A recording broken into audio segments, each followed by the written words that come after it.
resign godhee jedhe si gussammoo resign goot nageessa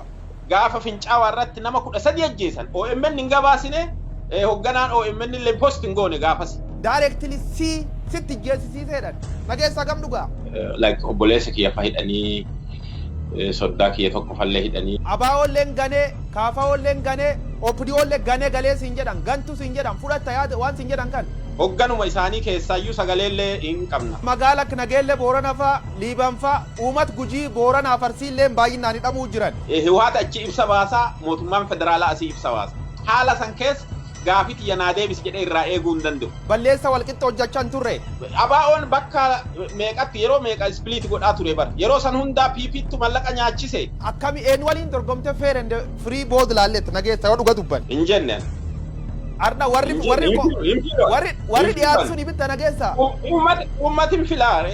ummata filaa bar ummati waan malatee filate rakkoo irraan qabu garuu warri dhiyaatu ummata oromootiin izeemaa filii abiin filin jedhu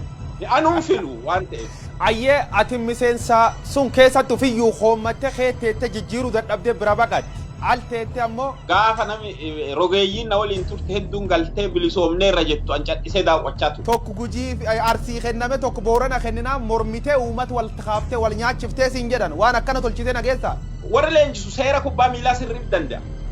warri garuu taphachuu hin danda'u warri leenjisu sun biyyiti tokko loolas isteet ta'uu caalaa mootummaan diktaatar ta'uu filadhaa ittoo dubbadhagee jira atin jaarraa damafa keessa diktaatarship encourage gootechuu lakki an gosummaan qabu waan eenyurra gosummaa horadha booranaa fi gujii jechuun dhiiga tokko uummata tokko namooti du'an kun aadmalee dhaanuu keessaan sii barreessa jira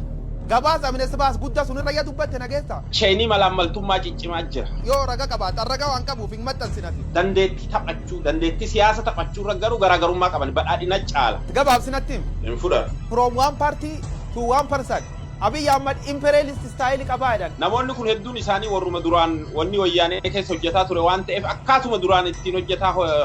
afaan faran wanni isin modus operandi jedha modus operandi duraa santu mul'ata filannoo paartileen oromoo hedduun keessa hin jiru paartii ati wakkoo hedduu qabsoofteef dabalatee abaa'oo dabalatee paartiin gugurdoon oromoon qabdu keessa baatee jira international criminal court dhiyaate Lord Resistance Army sun amma badeera na fakkaata dudi daawwarra guyyaa namni du'an dhaattu sun ture boorana deebi'a gabaasa jira sun qulqulleeffadh gaafi dhumaati siidu poolisii hojjeesan humna